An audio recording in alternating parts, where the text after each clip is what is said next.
बिस्मिल्लाहिर्रहमानिर्रहीम। अस्सलाम वालेकुम। कैसे हैं आप सब लोग? बात करने जा रहे हैं हम हाउ ऑर्गेनिज्म ऑब्टेन न्यूट्रिशन।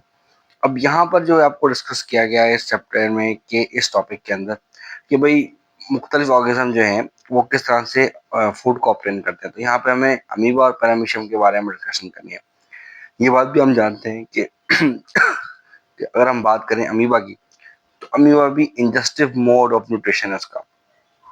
अब मैंने आप लोगों को पहले भी एक दफ़ा बताया था कि जो एनिमल होगा वो क्या करेगा, वो अपने मुंह से खाएगा, ठीक है। अब यहाँ पर अमीबा को एनिमल नहीं कह सकते हम। क्यों नहीं कह सकते? क्योंकि ये मेटाजोआ नहीं है, इसीलिए उसको प्रोटेस्टा में रखा गया है, ठीक है जी। अब बात करें अगर एनी उसकी अमीबा की, तो अमीबा अगर आप नोटिस करें तो देखें कि अमीबा क्या है, ठीक है। अमीबा एक ही सेल के ऊपर एक ऑर्गेनिज्म है जो उसकी पूरी बॉडी एक सेल के ऊपर मौजूद है। वैसे कोई चीज़ खानी होती है तो वो क्या करता है, अपने साइटोप्लाज्म को जो एक तरफ ढलका लेता है, एक तरफ कर देता है, जिसकी वजह से क्या होता है, फिंगर लाइक पोजीशन पैदा होती है। उस फिंगर लाइक पोजीशन को हम सूडोपोडिया कहते हैं। और वो सूडोपोडिया क्या है? सूडो माना फॉल्स और फीड और पोडिया माना फीट। सूडो माना फॉल्स और पोडिया माने फीट। ये क्या करते हैं, इसको जैसे हम किसी को गले लगाते हैं, दोनों हाथ अपने आगे बढ़ाते हैं और उनको गले लगा लेते हैं। इसी तरीके से दोनों जो है हाथ हैं, जो ये बनाता है, ये फीड जो बनाता है, ये जाके किसी भी ऑर्गेनिज्म जिसको उसको खाना होता है या जो चीज़ जिसे खानी होती है उसको अपने गले लगाकर अंदर की तरफ ले लेता है। जब अंदर की तरफ लेता है उसके ऊपर एक खास मेम्ब्रेन चढ़ जाती है, ठीक है। तो एक तरह का फूड वैक्यूल हो जाता है। और जो फूड वैक्यूल होता है वो डाइजेस्ट होता है इसकी बॉडी में, वो एक सेल की बॉडी के अंदर। उसी तरह से अनडाइजेस्टेड फूड इसकी बॉडी से उसी सेल मेम्ब्रेन से बाहर निकल जाता है, ठीक है ना।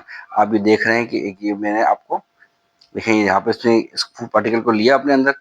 यहाँ देखें सेकंड में एक मेम्ब्रेन टाइप स्ट्रक्चर से फूड वैक्यूल कह रहे हैं वो।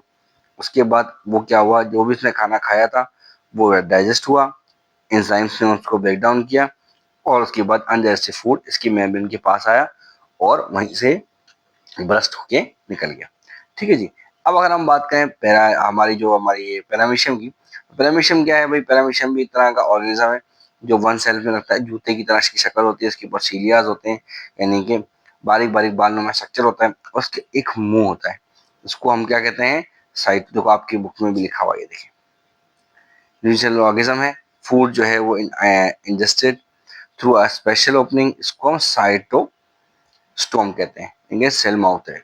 उसमें क्या होता है, जो सीलिया होते हैं ना, वो फूड को अपनी तरफ लेके चलते हैं। सीलिया क्या करते हैं, रिदमिक मूवमेंट होती है, और रिदमिक मूवमेंट के जरिए उसको इजीली जो है अपने माउथ की तरफ लेकर आते हैं। जो माउथ की तरफ लेके आते हैं तो उसको इजीली अंदर लेके आते हैं। इसकी वजह से क्या होता है, फूड अंदर जाके डाइजेस्ट होता है, उसी जगह से अनडाइजेस्टेड फूड बाहर निकल जाता है।